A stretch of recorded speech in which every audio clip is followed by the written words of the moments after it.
Hey everybody, Al Puglisi Trains. This is video 2. Watch video 1. It's a walkthrough on Fred Lagno's incredible HO model railroad.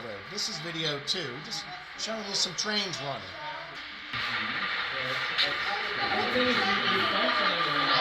Okay, I just missed one that went into this tunnel and disappeared. Let's go see if we can find it.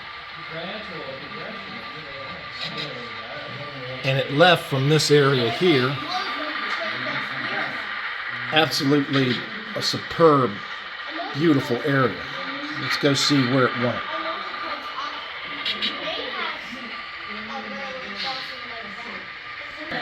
Nobody at the station crew wants to talk to me here, and I know that Constance was taken out of the yard. So let's go see. Okay, there she is.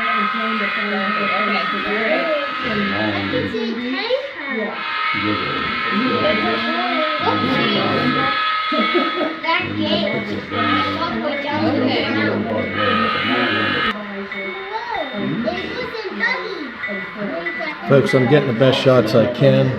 There's a lot of folks here. I like to see it.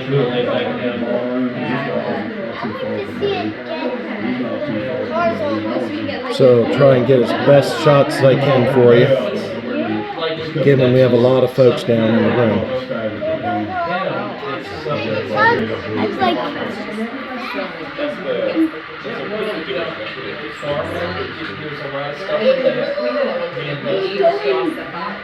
you came up with the Allegheny Central scheme, paint scheme?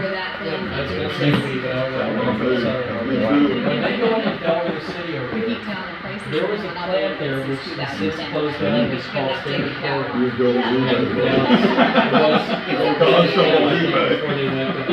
But you know,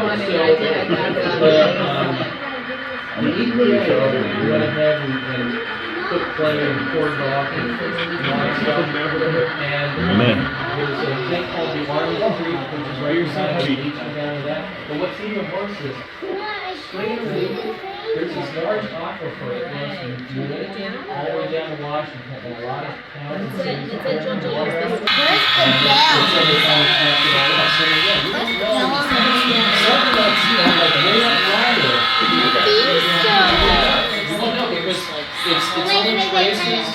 bell? Yeah. There. It's sad. Right where it's This boils the railroad blood, folks. Train greatness. Look at that. God, beautiful. That hopper. What about it? The hopper. The back wheel truck. It's It is. Okay. See? Back it up. When how air brake work, it goes from the front to the rear, and then when you release it, it releases front to rear. So you have to watch. You can't just notch it out like a commuter train thing. You gotta take it easy and let it slowly go. So We have a main reservoir. and it's got to do 100 and some cars, or Norfolk Southern 200 and some cars. And, it's This is called The Crow Flies. Crow is flying in the air, and he's looking down on this. One big train comes up and you floor and sit in the river. They get down there and The locomotive at the end is a little bit in the way of the last one. Hey everybody, Al Puglisi Trains. This is going to be video 3. I'm going to concentrate in this video on some of the structures, take a little bit of a fine look at some of these beautiful structures. I did a walkthrough, about a 20-minute walkthrough. I want to spend some more time on some of these beautiful structures. And a lot of these are kits that Fred said that he built and modified or changed around. And I don't know if I'm going to be able to get an interview with him today or not. Again, there's about 25 people here, and there's a little Cub Scout group here. So he's pretty busy. And maybe at a later time we can interview him more. But in the meantime, let's enjoy some of these incredible vehicles and structures. Closer look.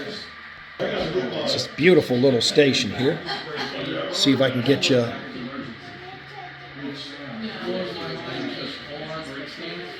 some better views.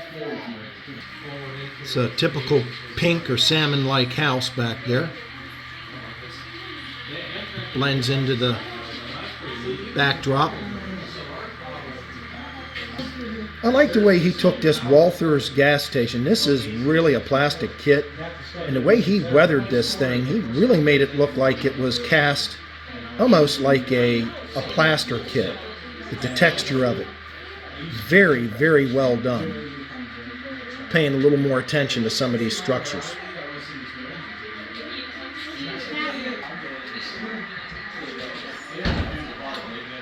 Beautiful complex here.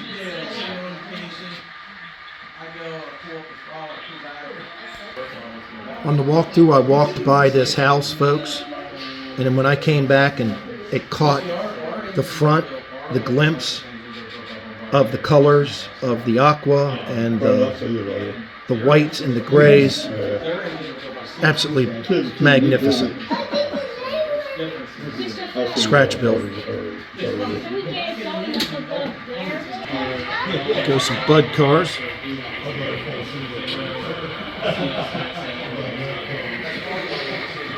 Look inside this engine house. Wow. That's all I gotta say.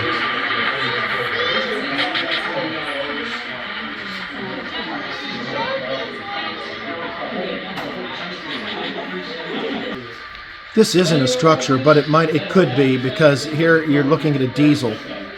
Opened up, doors open, interior, and man, the scene of this locomotive sitting here with the innards exposed and all the doors open and all the latches open. I've never seen a scene like this, and it took a regular diesel and turned it into a super interesting focal point of this end scene. And if you're not careful, you could walk by it and not even pay attention to it. This is just brilliant in the way it was incorporated back there. That's some rolling stock.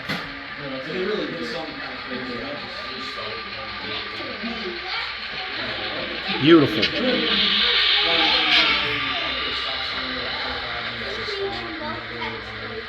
Here's a little house I missed, shingled house. Looks like a house you'd see driving through the country. Beautiful, beautiful. Look at that.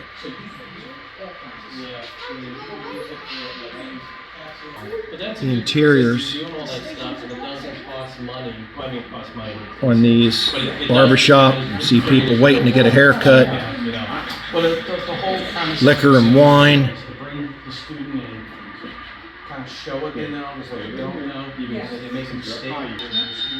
Here's some rundown trackside buildings I never paid attention to. Wow, look at these.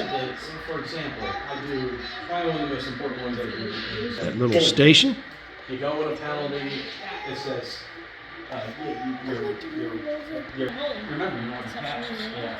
So you don't know what. Attention to detail So in that scenario, in these buildings. make sure they go 59 and make sure I find Notice the fluorescent lighting.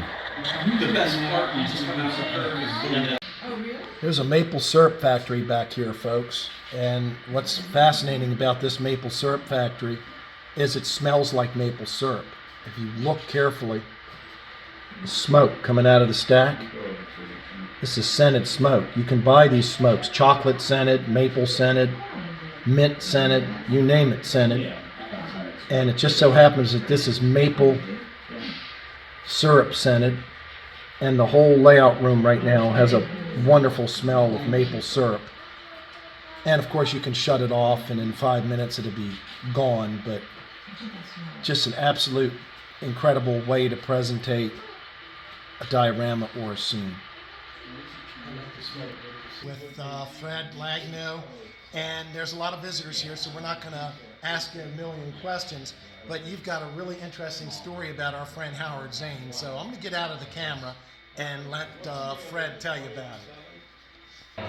All right, Fred, tell us the story you told me. Okay, the story about how I learned about Howard Zane, it would have been 1972 or thereabouts. Okay. And my first flying job was as a flight instructor at Bay Bridge Airport. Okay.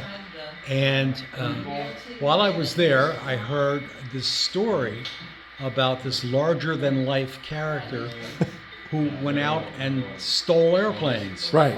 And his name was Howard Zane. And Howard Zane is kind of a name you'd remember. Right. But the fact that he went out in the middle of the night and repossessed airplanes was kind of funny to me. Right. So coincidentally, I was at a train show in Timonium. Right. And this was Howard Zane's show. Right, his show. And I approached him and I said, "Are you the same Howard Zane who used to steal airplanes?" And he kind of laughed and he said, "Yeah, that's me." Yeah. And then we got to be talking about it, and we both share the same interests, trains and airplanes. Wow. So anyway, a big hi to you, Howard. Hope to see you soon. Oh, yeah. Now, just ask you this layout. When did you start work on this layout? 1995. And it's been in all the major magazines. Yeah. And it's HO, and it's North Coast, or is it Digitrax? Is it, what system is it? No, it is CVP's Easy DCC. Okay. And it's just amazing, and it's whatever you want to do. It's not a prototype, or some of it is prototype and some of it isn't. It's kind of a freelance prototype. Right. It's spectacular.